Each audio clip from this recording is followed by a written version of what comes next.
우리 기도하고 말씀 듣도록 하겠습니다. 아버지 하나님, 이제 하나님의 사람들과 주의 말씀을 듣습니다. 주님, 우리에게 말씀하실 때에 우리가 삶으로 반응할 수 있는 믿음의 사람들이 되게 하시고, 우리 삶 가운데 하나님 섬세하게 세밀하게 우리의 삶을 인도해 가시는 그 하나님의 손길을 우리가 오늘 발견할 수 있도록 주여 인도하여 주시옵소서. 감사드리고 예수님 이름으로 기도드렸습니다. 아멘. 오늘 우리 사무엘상 9장으로 갑니다.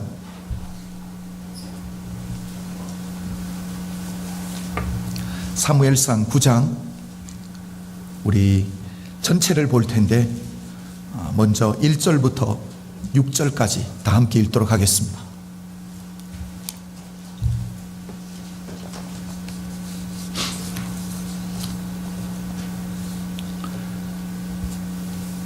사무엘상 9장 1절부터 우리 6절까지 다 함께 봉독하도록 하겠습니다. 1절입니다. 베냐민 지파에 기스라 이름하는 유력한 사람이 있으니 그는 아비도벨의 아들이요 수롤의 손자요 베코랏의 증손이요 아비야의 현손이라. 베냐민 사람이더라. 기스가 아들이 있으니 그 이름은 사울이요 준수한 소년이라. 이스라엘 자손 중에 그보다 더 준수한 자가 없고 키는 모든 백성보다 어깨 위는 더하더라. 사울의 아비 기스가 암나기를 잃고 그 아들 사울에게 이르되 너는 한 사환을 데리고 일어나 가서 암나기들을 찾으라 하매 그가 에브라임 산지와 살리사 땅으로 두루 다니되 찾지 못하고 사알림 땅으로 두루 다니되 없고 베냐민 사람의 땅으로 두루 다니되 찾지 못하니라. 그들이 숲 땅에 이른 때에 사울이 함께하는 사원에게 이르되 돌아가자. 내 부친이 암나기 생각은 고사하고 우리를 위하여 걱정하실까 두려워하노라. 대답하되 보소서, 이 성에 하나님의 사람이 있는데 존중이 여김을 받는 사람이라.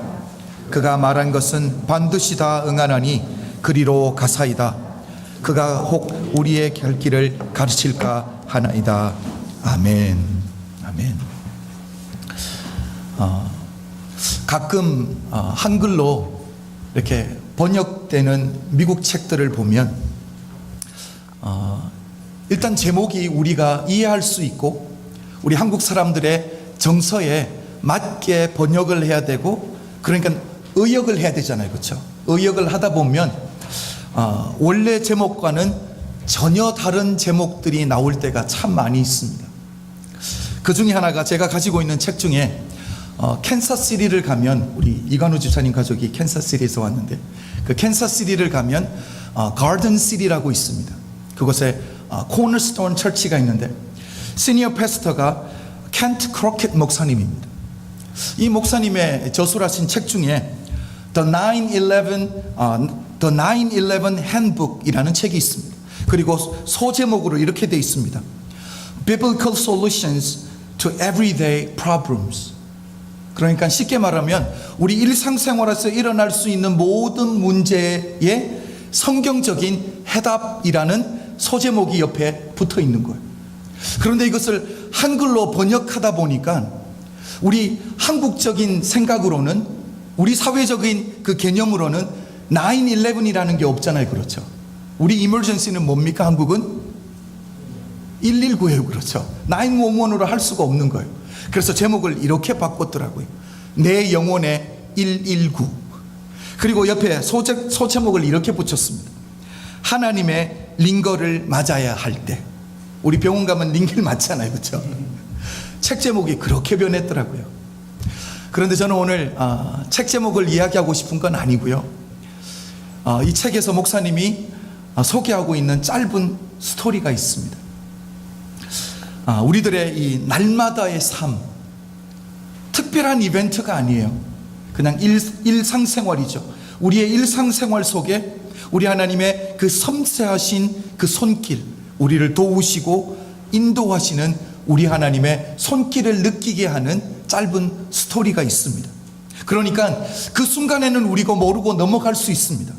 그냥 넘어가는데 지나고 나서 나중에 깨닫는 것이 뭐예요? 하나님이 하신 거구나. 오늘 책 제목, 우리 설교의 제목과 같이 결국 내 인생이 하나님의 손 안에 있었구나 라는 것을 고백할 수밖에 없는 이벤트들이 우리 인생 가운데 있다라는 것. 여러분도 돌아보면 분명히 많을 거예요. 아, 그때 하나님이 나를 이렇게 인도해 주셨구나. 그걸 순간순간 발견할 수 있으면 얼마나 좋겠냐라는 거예요. 목사님이 프랭클린 그레함에 대한 이야기를 하고 있습니다. 이 프랭클린 그레함이라는 것은 누구냐면 이 우리 빌리 그레함 목사님 아들 있잖아요. 그 목사님이 이 경험했던 일인데요. 프랭클린이 항공 면허를 따고 나서 이 비행기 조종을 할 수 있는 항공 면허 있잖아요. 그것을 따고 나서 이 혼자 이 하늘을 나르는 것을 참 즐겨했다고 합니다. 그런데 어느 날 이 알라바마 주에 있는 저 밑에 모빌이라는 도시가 있습니다. 그렇죠. 거기 항공을 이렇게 나르고 있는데 갑작스러운 이 기류 변화로 인해서 이 급하게 착륙을 해야 되는 일이 생겼습니다.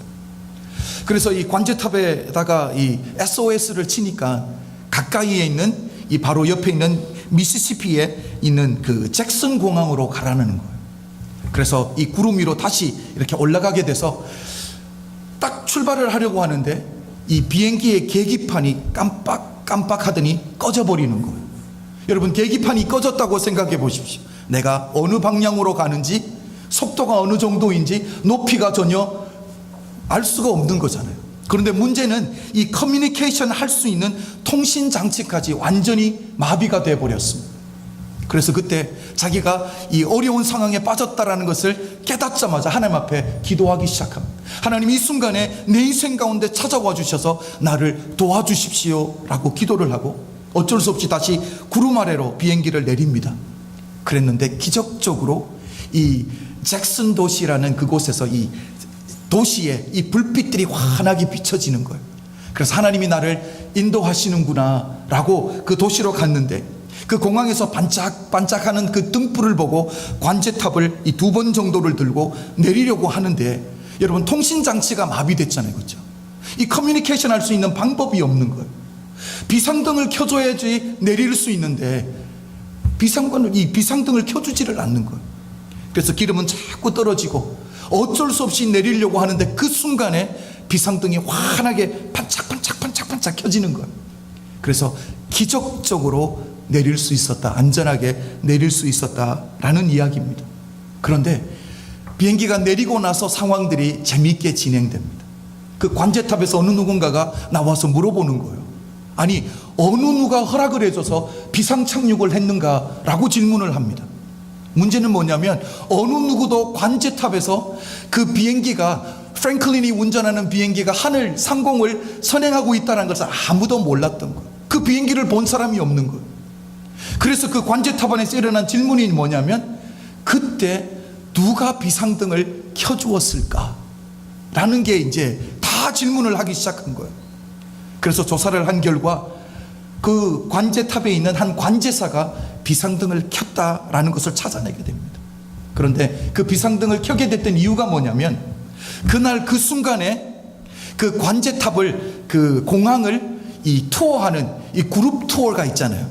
목사님들 그룹이 투어를 왔는데 그 관제사가 여러 가지 설명을 하다가 혹시 있을 수 있는 이 사건들이 있을 수 있으니까, 혹시 이 조종사와 관제탑 간에 이 커뮤니케이션 하는 기계들이 고장을 나면 이 관제탑에서 비상등을 이렇게 켜서 비행기를 내리게 해줍니다 라는 그것을 설명해 주면서 보여주기 위해서 그때 마침 관제탑에서 이 비상등을 켜주었다라는 거예요. 그 순간이 언제입니까? 프랭클린이 가장 필요한 그 순간에 가스가 다 떨어져서 이제는 내리지 않으면 아니 되는 그 순간에 불이 켜졌다라는 거예요. 그 관제사는 비행기가 내려오고 있다는 그 사실을 전혀 몰랐습니다. 그런데 그 등불을 켰다라는 거예요. 여러분, 이것을 우리가 어떻게 설명할 수 있겠냐라는 거예요. 여러분, 이것을 그냥 우리는 우연의 일치라고 말할 수 없는 거죠. 하나님의 사람이 하나님 앞에 기도하는 그 순간에 우리 하나님이 역사하신다라는 걸 우리에게 보여주는 것 아닐까 생각해 보았습니다. 저는 여기서 이야기하고 싶은 건, 그날 비상착륙등을 켰던 그 관제사를 한번 생각해 보십시오. 여러분, 그분이 프랭클린을 어떻게든 구원하기 위해서 특별한 일을 한 것이 아닙니다. 그렇죠? 그 사람은 자기에게 주어졌던 일상생활, 그룹 투어가 오면 공항을 보여주고 혹시 있을 수 있는 문제들, 이 커뮤니케이션에 문제가 생기면 비상등을 켜서 이렇게 비행기를 내립니다 설명해 주기 위해서 불을 켰던 것. 그러니까 자기는 자기 일상생활에 충실했던 거예요. 그런데 그 사람의 일상생활의 충실함을 통해서 우리 하나님은 한 사람을 구원해냈다라는 그 스토리를 저는 이야기하고 싶은 거예요. 여러분, 믿음의 사람에게는 우연은 없는 줄로 믿습니다. 우리 인생은 하나님이 붙들고 계신 줄로 믿습니다. 여러분, 저는 오늘 이 사무엘상 9장의 말씀을 이번 주 계속 묵상하면서 이 스토리랑 똑같다라는 생각을 계속하게 됐습니다. 야, 정말 이게 맞구나. 우리의 일상생활을 내가 온전히 잘 살아야 되는구나. 그렇잖아요. 우리 어머님들에게 있어서 자녀를 키우는 것, 학교 보내는 것, 빨래하는 일, 먹이는 일, 일상생활입니다. 특별한 거 아니잖아요. 그렇죠? 늘 반복되는 똑같은 일입니다. 그런데 그 일을 통해서 우리 자녀들이 어떻게 됩니까? 성장하게 되고 이 땅 가운데서 하나님의 영광을 나타내고 세상을 변화시키는 믿음의 자녀들로 다 변화될 줄로 믿습니다. 성장하게 될 줄로 믿습니다. 그래서 일상생활이 중요하다라는 거예요. 하나님이 우리에게 맡겨주신 이 일상생활, 특별하지 않은 이것, 늘 반복되는 이 삶이 얼마나 중요한지 모른다라는 거죠. 여러분, 우리가 지난주에 사무엘상 8장을 보았는데 이스라엘 백성들이 하나님에게 한 가지 요구를 합니다. 그렇죠? 무엇을 요구합니까? 우리도 열방처럼 왕을 세워서 우리를 다스리게 해달라라는 하나님께 요구를 하게 되죠. 그리고 나서 오늘 본문인데, 오늘 본문이 무엇입니까? 하나님이 이스라엘의 초대 왕인 사무엘을 만나게 하고, 그리고 사무엘로부터 기름 부음을 받게 함으로 말미암아 하나님의 왕으로 세우는 그 스토리가 오늘 연결되는 거거든요. 여러분, 우리가 생각할 때 사울이 사무엘 선지자를 만나는 것이 우연의 일치다라고 생각할 수 있는데, 믿음의 사람에게는 우연의 일치란 결코 없는 줄로 믿습니다.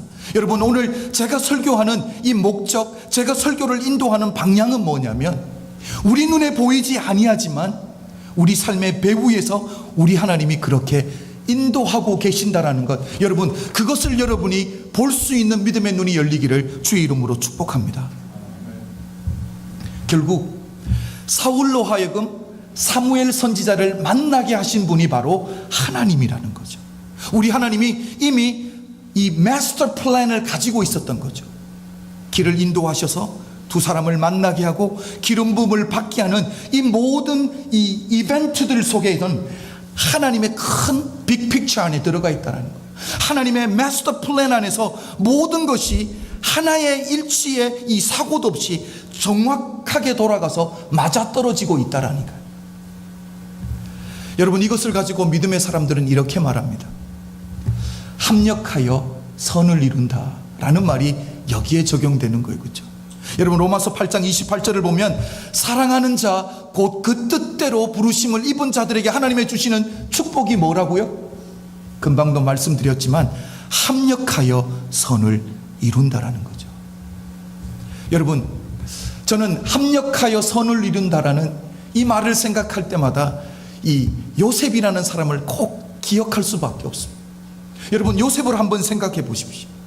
신기하게도 요셉은 원망이라는 게 없는 사람이에요. 그렇죠? 너 때문에 상처받았다라고, 너 때문에 내가 억울한 일을 당했다라고, 여러분, 원망할 수 있는 모든 조건을 다 갖춘 사람이 요셉 아닙니까? 그런데 요셉은 불평이 없습니다. 원망이 없다라는 거예요. 왜 그렇습니까? 자신에게 일어났던 모든 사건들이 우연이 아니라는 것을 알았기 때문이에요. 자기의 인생 뒤에 결국 하나님의 손이, 하나님의 손길이 자기를 인도해 오셨다는 것을 인정할 수밖에 없었기 때문이죠. 여러분, 겉으로 볼 때 요셉이 당한 고난들을 그냥 겉으로만 보면 형들에 의해서 애굽의 종으로 팔렸습니다. 억울하게 이 자기의 주인의 아내로부터 억울함을 당해서 감옥에 가게 되었습니다. 그런데 요셉은 그렇게 보지 않는 거예요.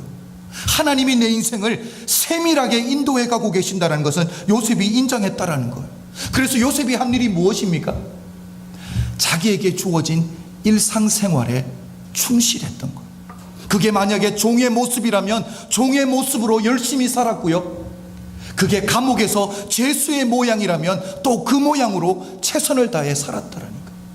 그럴 때 결국 하나님이 세우시는 은혜를 경험하게 되는 거죠. 그 뒤에 하나님의 계획하셨던 마스터 플랜이 무엇입니까? 감옥에 가야지만이 떡을 담당하는 그 높은 사람을 만날 수 있기 때문에 우리 하나님의 마스터 플랜 안에서 요셉은 그렇게 머물러 있었다라는 거죠.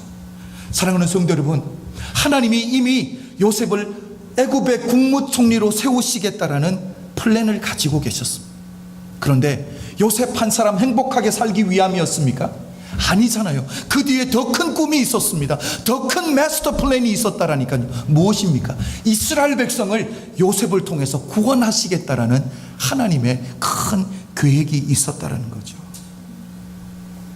우리 하나님의 역사, 우리 하나님의 주권적인 손이 요셉의 삶을 붙들고 계신 줄로 믿습니다. 여러분, 그래서 요셉은 하나님 한 번 붙들고 내게 주어진 이 일상생활을 거룩하게 살았던 거예요. 열심히 살았던 거예요. 삶을 들여서 최선을 다하게 살았던 거예요. 결국 그 순간순간 어려웠을 수 있습니다. 고난스러웠을 거예요. 그런데 그것이 다 지나가고 나서 자신의 인생을 돌아보는 그 순간에 요셉이 한 말이 무엇입니까? 이거 하나님이 하셨다라는 거예요. 내 인생은 하나님의 손에 붙들려 있었다라는 고백이 그때 나오게 되는 줄로 믿습니다. 여러분, 우리도 이렇게 힘든 형편에 계신 분들이 계실 수 있습니다. 고난 가운데 계실 수 있는 분들이 있고요, 이유 없이 어려움을 당하는 분들이 분명히 계실 수 있습니다. 그러나 당장 어려울 수 있습니다. 그러나 우리는 이 믿음을 가진다면 함께 신앙생활 하다가 우리 10년 후에 함께 조금 더 늙었을 때에 우리 인생을 뒤돌아보면서 하나님이 인도해 주셨어, 우리 인생 결국 하나님의 손안에 있어서라고 고백하는 순간이 올 줄로 믿습니다. 함께 간증 나누는 날이 올 줄로 믿습니다.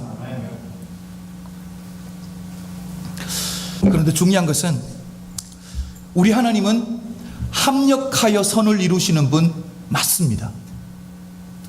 그런데 우리 하나님은 모든 것을 합력하여 선을 이루시는 분은 아니에요. 조건이 있습니다. 우리가 하나님의 뜻 안에 온전히 서 있을 때 하나님이 합력하여 선을 이루시지, 우리가 하나님의 뜻 안에 온전히 서 있지 아니할 때, 우리가 하나님 앞에 거룩함을 지키지 아니할 때는 우리 하나님은 모든 것을 합력하여 화가 이루게 하는 분도 우리 하나님이더라니까. 여러분, 성경을 보시면 이런 경우들이 얼마나 많이 있는지 모릅니다. 모든 것이 합력하여 화가 되는 사람들이 있더라니까요. 다 잘된 것 같은데, 다 성공한 것 같은데 결국은 하나님 앞에 바로 서 있지 않을 때 하나님이 다 합력하여 내 편인 것 같은 사람이 힘을 합쳐서 결국은 내 인생에 화가 되는 경우들이 너무 많더라니까. 그 대표적인 예가 바로 다윗의 아들 압살롬 아닙니까? 여러분, 압살롬이 누구입니까? 아버지를 대상으로 구테타를 일으켰던 아들입니다. 아버지를 향해서 칼을 뽑아서 내가 왕이 되겠다라고, 아버지를 죽이겠다고 칼을 뽑은 아들입니다. 자신을 향해 칼을 뽑아든 아들과 싸울 수 없어서 다윗은 급하게 도망가느라 신발도 신지 못하고 맨발로 도망갔습니다. 여러분, 내가 신뢰했던 한 장수가 나를 상대로 쿠데타를 일으켰던 게 아니에요. 내가 놓고 내가 키운 내 자식이 나를 향해서 칼을 뽑았다고 생각해 보십시오. 아비의 마음이 어떨까요, 여러분? 이때 압살롬이 이제는 쿠데타는 성공한 것 같고 그 다음 넥스트 스텝을 밟기 위해서 군사 이 회의를 엽니다. 그래서 우리가 다음에 해야 될 일이 무엇인가 회의를 하는데 그 한 테이블 안에서 완전히 상반되는 전략 전술이 나오게 됩니다. 하나는 아히도벨이라는 사람이 아이디어를 주고요, 또 하나는 후세라는 사람이 전략 전술을 내어놓습니다. 그런데 이 전략 전술이 완전히 반대되는 거예요. 그런데 우리가 이미 알고 있지만 후세는 누구의 사람입니까? 다윗의 사람이에요. 그렇죠. 다윗의 사람입니다. 그래서 다윗을 위해서 전략 전술을 짜주는데 압살롬이 누구의 전략 전술을 받아들이죠? 여태까지 온 것은 아히도벨의 아이디어로 여기까지 왔는데 순간에 누구를 붙드냐면 후세의 아이디어를 붙드는 거예요. 여러분 생각해 보십시오. 인간적으로 볼 때 이제는 쿠데타 성공했다고 생각했습니다. 이제는 이거 마무리 짓고 내가 왕의 관직을 딱 쓰면 끝난다라고 생각했는데 다 끝났다라고 생각했습니다. 그런데 압살롬이 하나님 앞에 거룩하게 하나님의 사람으로 서 있지 아니할 때 우리 하나님이 결국은 모든 것을 합력하여 화를 이루어 버리시더라니까요. 결국 전쟁에서 아버지와의 전쟁에서 패하고 쿠데타를 실패하고 결국 그 전쟁에서 죽게 되는 게 그 스토리 아닙니까? 여러분 왜 이런 결과가 납니까?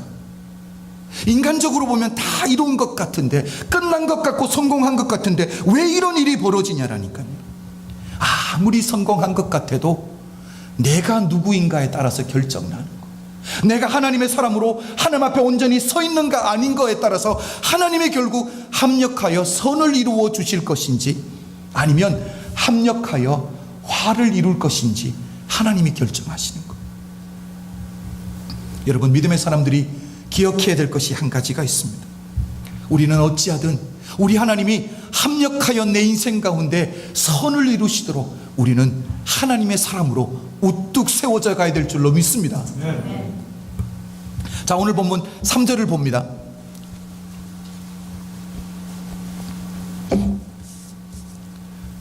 3절 우리 다 한번 읽어보겠습니다. 시작. 사울의 아비 기스가 암나귀들을 잃고 그 아들 사울에게 이르되 너는 한 사환을 데리고 일어나 가서 암나귀를 찾으라 하매. 자, 사울의 가정에 문제가 생겼습니다. 어떤 문제예요? 경제적인 손실이 났습니다. 그렇죠. 암나귀를 몇 마리 잊어버린 거예요. 그리고 이제 아버지가 사울에게 그 암나귀를 찾아오라 라고 이야기를 합니다. 여러분 가정적으로 보면 재산 피해가 났습니다. 좋은 일이에요? 나쁜 일이에요? 이렇게 물어보니까 조금 어렵죠. 그냥 간단하게 생각하세요. 집에 재산 피해가 났습니다. 좋은 일이에요? 나쁜 일이에요? 썩 좋은 일은 아닙니다. 그렇죠. 재산적인 피해 나는 거 좋아하는 사람 아무도 없습니다. 그런데 이 일 때문에 사울이 아버지의 말씀에 순종해서 암나귀를 찾으러 갔다가 결국 누구를 만나게 돼요? 사무엘 선지자를 만나게 되고 결국 왕으로 기름 부음을 받게 된다라는 사실이죠. 여러분 암나귀를 잃어버려서 암나귀를 찾으러 가는 것 특별한 일입니까? 아니면 당연한 일입니까? 그냥 일상생활이에요. 그렇죠. 암나귀 잃어버려서 암나귀 찾으러 가는 것을 무슨 특별한 일이라고 광고할 수 있는 게 아니에요. 이건 일상적인 일입니다. 그런데 이 일상적인 일 속에서 우리 하나님이 역사하고 계신다라는 그 사실입니다. 일상적인 일, 일어나는 모든 일 속에 그 배후에 우리 하나님의 손길이 있다라는 걸 믿음의 사람은 인정해야 되는 줄로 믿습니다. 여러분 특별한 일이 아닙니다. 특별하기 때문에 마음을 새롭게 하는 게 아니에요. 그냥 일상생활인데 그 삶 속에서 그 배후에서 우리를 붙들고 역사하시는 그 하나님을 우리는 붙들어야 되는 줄로 믿습니다. 여러분 다윗의 이야기를 또 한번 해볼까요? 다윗이 정말 다윗다워지고 이스라엘의 영웅으로 세워질 수 있었던 하나의 이벤트를 이야기하면 뭘까요? 골리앗과의 전쟁이었을 거예요. 그렇죠. 골리앗을 죽임으로 말미암아 다윗은 민족적인 영웅이 됩니다. 그렇죠. 그런데 여기서 제가 묻고 싶은 건 이거예요. 무엇이냐면 다윗이 처음부터 골리앗과 싸우기 위해서 전쟁터에 갔던 거냐라는 거예요. 다윗이 전쟁터에 갔던 이유는 뭐예요? 쉽게 아버지 심부름 갔던 거예요. 형들에게 필요한 먹을 것 좀 갖다 주고 형들의 분대장에게 잘 보여야 되니까 치즈 몇 덩이 갖다 주고 그리고 형들이 전쟁터에서 무사한지 그 소식을 아버지에게 전해주기 위해서 심부름 왔던 거예요. 여러분, 아버지 심부름 온 게 특별한 일이에요? 일상적인 일이에요? 일상적인 일입니다. 특별한 것 아닙니다. 그런데 그 일상적인 일에서 우리 하나님이 역사하고 계시잖아요. 이미 우리 하나님의 마스터 플랜은 뭐예요? 그곳에 가면 골리앗을 만나게 하고 골리앗이 그 순간에 나와서 이스라엘과 이스라엘의 하나님을 모독하기 시작할 때 다윗의 그 마음 안에, 믿음의 사람 안에 의분이 날 거 아니에요. 화가 날 거 아니에요. 아니 네가 뭔데 우리 하나님을. 그래서 결국 우리 하나님의 플랜 안에서, 마스터 플랜 안에서 모든 것이 한치의 오차도 없이 돌아가고 있다라는 것을 우리 하나님이 보여주는 줄로 믿습니다. 여러분, 믿음의 사람은 이것을 믿어야 되는 거예요. 그 순간에 아니 보일 수 있습니다. 그러나 우리가 붙들어야 될 것은 바로 이런 믿음이에요. 이것을 붙들어야지 내가 처한 현실이, 내가 지나가는 것이 혹시 어려울 수 있고 고난의 길일 수 있습니다. 그러나 하나님이 그 배후에서 나를 붙들고 있다라는 믿음만 확실하면 그 길 또한 발걸음이 가벼워질 수 있는 거예요. 왜? 결국 이 길도 하나님이 허락하신 길이라는 걸 알기 때문에, 결국 이 길을 통과해야지 하나님이 크게 가지고 있는 그 마스터 플랜이 이루어진다라는 것을 믿어지기 때문에. 사울의 집이 나귀를 잃었습니다. 자선적인 피해가 났습니다. 그리고 사울이 이제 아버지의 말씀에 순종해서 나귀를 찾으러 길을 떠납니다. 여러분, 그 당시에 사울의 나이가 몇 살인 줄 아세요? 우리 2절을 한번 보겠습니다. 2절 우리 다 한번 읽어볼까요? 시작.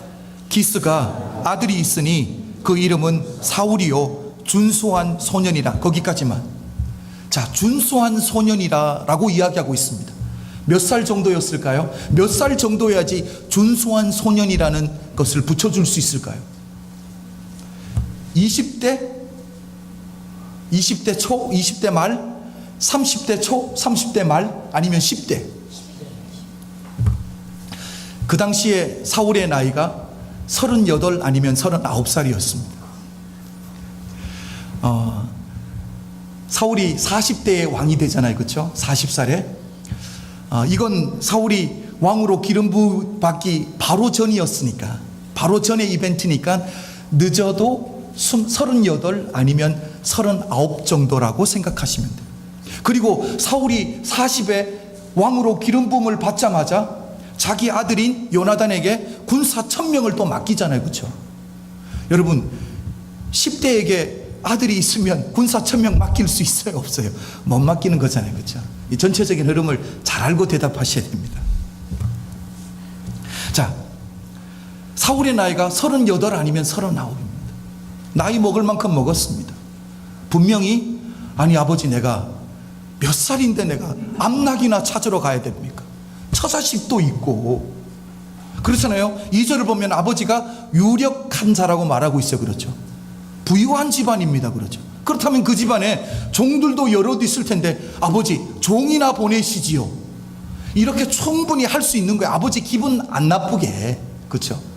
아버지한테 그렇게 이야기할 수 있잖아요. 그런데 사울은 어떻습니까? 아버지의 말씀에 순종했다라는 것. 여러분, 아들이 아버지의 말씀에 순종하는 것 특별한 일입니까? 일반적인 일입니까? 일상생활입니까? 그렇죠. 일상생활. 특별한 거 하나도 없습니다, 지금. 그런데 그 일상생활, 아버지의 말씀에 아들이 순종하는 그냥 평범한 것 속에서 우리 하나님은 무슨 계획을 세우고 있습니까? 사무엘 선지자를 만나게 할 계획을 하나님이 갖고 계셨다라니까. 결국은 이 일상적인 삶을 잘 살아갈 때 하나님이 왕으로 세우겠다라는 그 계획도 가지고 계셨다라는 거죠. 옥물가의 여인을 한번 생각해 보십시오. 옥물가의 여인이 햇빛이 가장 뜨거운 오후 3시에 옥물가에 왔던 이유가 무엇입니까? 제 질문은 쉽게 생각하시라고 그랬죠. 옥물가에 왜 왔겠어요? 물길로 왔지. 물길로 온 거예요. 그렇죠? 여러분, 물길로 오는 게, 물이 필요해서 물길로 오는 게 일상적인 일이에요? 특별한 일이에요? 일상적인 일이에요. 그렇죠? 아님 우물가의 여인이 그날 아침에 오늘 내가 주님을 꼭 만날 거야, 우물가에 가면 주님이 계실 거야, 내가 은혜 꼭 받을 거야, 작정하고 온 것 아니에요. 그렇잖아요. 우리 그렇잖아요. 오늘 주일 아침에 예배 드리러 오면서 나는 오늘 무슨 일이 있어라도 은혜 받아야 돼, 작정하고 오시는 분이 어디 있습니까? 그냥 오면 목사님의 말씀 쭉 갔죠. 그냥 은혜 되는 거잖아요. 그렇죠? 일상생활이에요. 우리 하던 거 그냥 하는 거예요. 그런데 그 속에 하나님의 진리가 있다는 사실을 우리가 깨닫고 살아야 된다는 거예요. 그렇잖아요. 우물가의 여인은 내가 필요해서 물길로 가는 건데, 그게 일상생활인데 그 시간에 갔던 거예요. 주님 이미 알고 계시고 기다리고 계셨던 줄로 믿습니다. 여러분, 우리의 일상생활, 주어진 삶에 우리가 이렇게 최선을 다해서 열심히 살아야 될 이유가 바로 여기 있다는 거예요. 왜? 우리 하나님은 거기서 역사하시니까. 우리가 매 순간 우리에게 맡은 일에 거룩하게 살아야 되는 이유가 바로 그거라는 거예요. 저는 이렇게 하나님이 사울을 생각하시고 기억하시고 왕으로 기름 부으시는 이 배경을 보면서 사울이 어떤 사람일까를 생각하게 되었습니다. 그런데 오늘 본문을 보니까 사울은 참 충성된 사람이에요. 우리 결과를 아니까 나중은 아닌 그렇잖아요. 그렇죠? 그런데 지금까지만 보면 사울은 참 충성된 자, 자기의 맡은 일에 최선을 다하는 사람이에요. 여러분, 4절 우리 한번 보겠습니다. 4절 우리 다 함께 읽습니다. 시작. 그가 에브라임 산지와 살리사 땅으로 두루 다니되 찾지 못하고 살림 땅으로 두루 다니되 없고 베냐민 사람의 땅으로 두루 다니되 찾지 못하니라.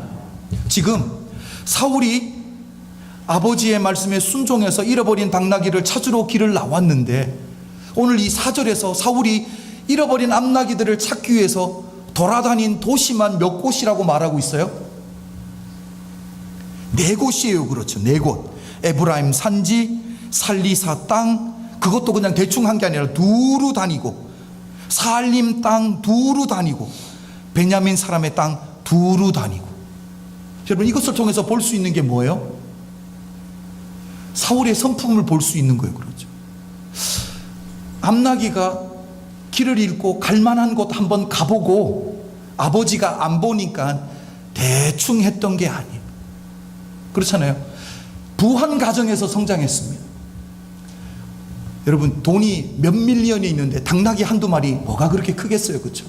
큰 거 아닙니다, 부자들에게. 그런데 큰 거 아니라고, 대수롭지 않은 일이라고 대충 하지 않았습니다. 누가 보지 않는다라고 대충 하지 않고요, 작은 일이라고 대충 하지 않았습니다. 자기가 할 수 있는 만큼 최선을 다해서 일을 하고 있다라니까. 이게 충성된 자인 줄로 믿습니다. 여러분, 여기서 하나님이 사울의 성품을 보셨다라고 저는 믿습니다. 하나님 앞에서 믿음의 사람이 갖춰야 될 성품이 바로 이런 성품이에요. 여러분, 그렇잖아요. 종들이 많이 있는데도 불구하고 아버지가 자기를 보내면 순종하고 가는 것, 그리고 내게 맡겨진 일, 크고 작은 걸 떠나서 그 일에 삶을 들이고 최선을 다하는 거예요. 이 정도 되면 보통 사람들은 뭐라고 말합니까?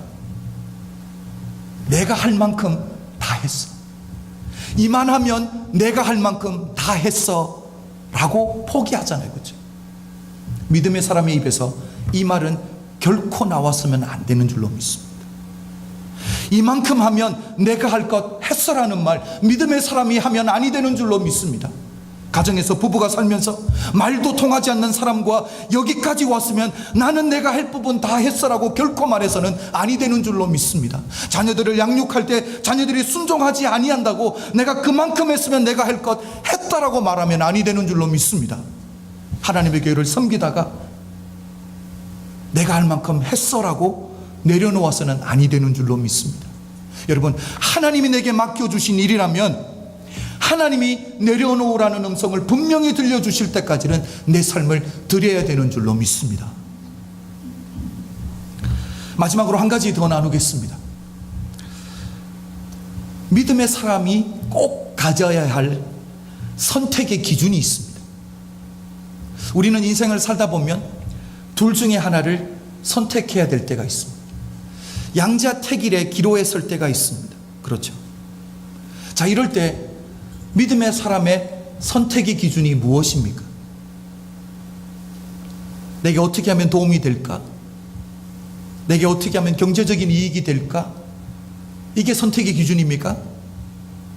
믿음의 사람의 선택의 기준은 항상 내가 이것을 선택하게 될 때에 이것을 통해 내가 하나님께 가까이 갈 수 있는가를 생각해야 되는 줄로 믿습니다.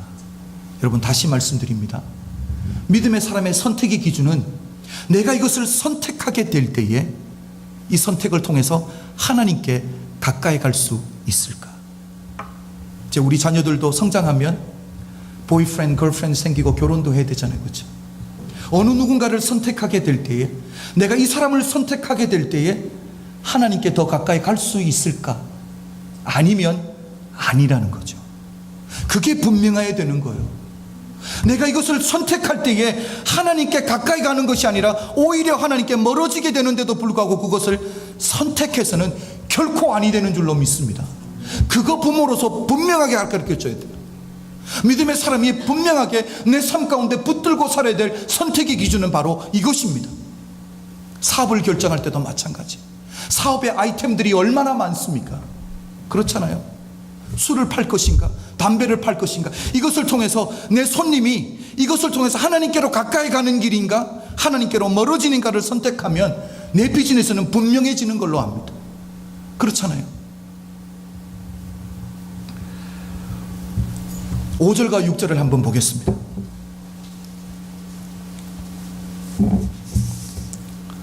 5절과 6절 우리 다 한번 읽습니다. 시작. 그들이 숲 땅에 이른 때에 사울이 함께하는 사원에게 이르되 돌아가자. 내 부친이 암나기 생각은 고사하고 우리를 위하여 걱정하실까 두려워하노라. 대답하되 보소서, 이 성에 하나님의 사람이 있는데 존중이 여김을 받는 사람이라. 그가 말한 것은 반드시 다 응하나니 그리로 가사이다. 그가 혹 우리의 갈 길을 가르칠까 하나이다.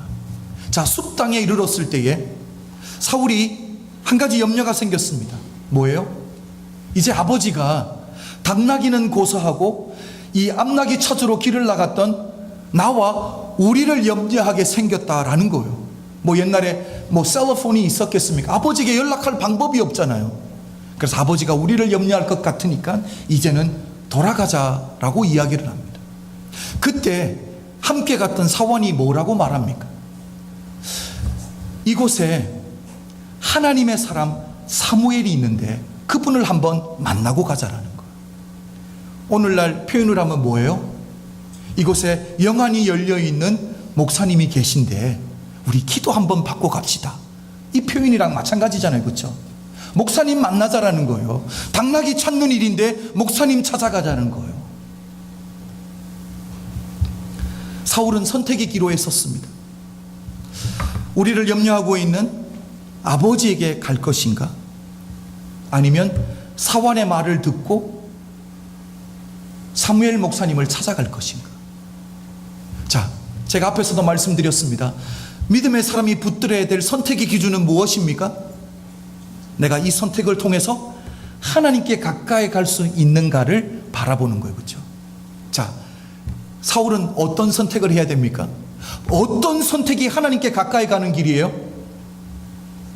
사무엘 선지자께 가는 길이 하나님께 가까이 가는 길인 줄로 믿습니다. 여러분 10절을 우리 한번 보겠습니다. 10절 제가 올려놨습니다. 우리 다 함께 읽을 수 있습니다. 우리 10절 다 함께 읽습니다. 시작. 사울이 그 사원에게 이르되 내 말이 옳다, 가자 하고 그들이 하나님 사람 있는 성으로 가니라. 사울의 선택이 무엇입니까? 하나님께로 가까이 가는 선택을 했다라는 거예요. 여러분, 이것이 바로 사는 길인 줄로 믿습니다. 믿음의 사람이 해야 될 것 바로 이것입니다. 특별한 것들이 아니잖아요. 그렇죠? 오늘 사울에게 일어난 일은 특별한 일이 하나도 없습니다. 그냥 우리도 우리 삶에서 일상적으로 일어나는 일들이었어요. 그런데 그곳에서 하나님이 사울이 어떤 사람인지를 보고 계셨고요, 사울이 얼마나 순종의 사람인지 충성된 자인지, 그리고 선택의 기준이 믿음의 선택의 기준을 가지고 있는지 아니면 세상적인 인간적인 선택의 기준을 가지고 있는지, 그것을 하나님이 보시고 계셨다라는 거예요. 여러분, 무슨 일이 있어도 믿음의 사람은 내가 선택하는 그 선택을 통해서 하나님께 가까이 가는 길이 되어야 되는 줄로 믿습니다. 여러분, 주저하지 않아야 됩니다. 그 길을 선택하는 데 있어서 미리미리 선택해 두셔야 됩니다. 그 순간에 가서, 어려운 순간에 가서 이 유혹이 되는 그 순간에 결정하려면 너무 어려워요. 그렇잖아요. 미리미리 결정해야 되는 거. 그래서 하나님의 사람, 무슨 일이 있어도 하나님께 가까이 가는 길, 그렇잖아요. 여러분, 하나님께 가까이 가는 길은 무엇입니까? 오늘 주일 예배를 가야 돼, 말아야 돼. 어떤 길이 하나님께 가까이 가는 길이에요? 너무 쉬운 질문을 해서 죄송합니다. 그렇잖아요. 우리 인생은 결국 돌아보면 간단한 질문들이에요. 그렇죠? 우리가 혼란스럽게 만들어서 그렇지, 딱 액면 그대로 놓고 보면 양자택일일 수밖에 없거든요. 신앙의 길인지 세상의 길인지. 여러분, 우리의 비즈니스도 마찬가지입니다. 사업도 마찬가지, 인간관계도 마찬가지입니다.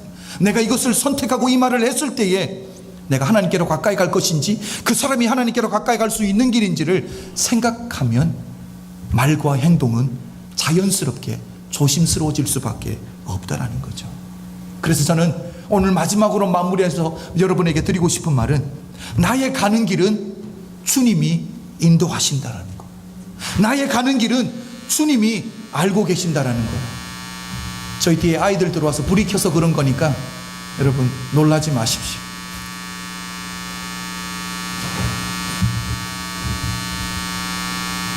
자기들은 몰라 뭘 했는지.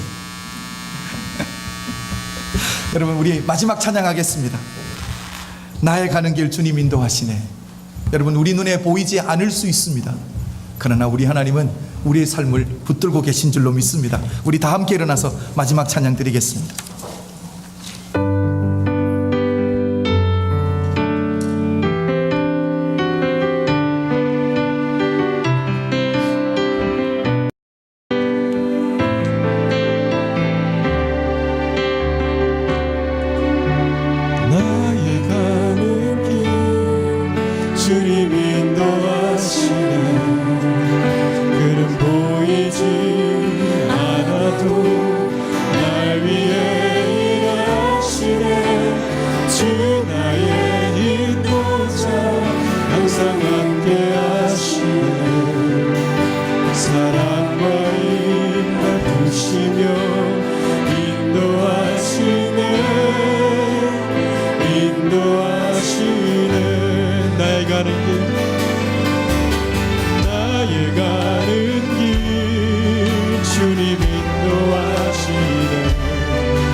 새 일을 행하리. 나의 가는 길 주님 인도하시네. 그는 보이지 않아도 날 위해 일하시네. 주 나의 인도자 항상 함께 하시네. 아멘. 사랑과 인내 부시며 인도하시네. 인도하시네. 사랑과 인내 부시며 인도하시네.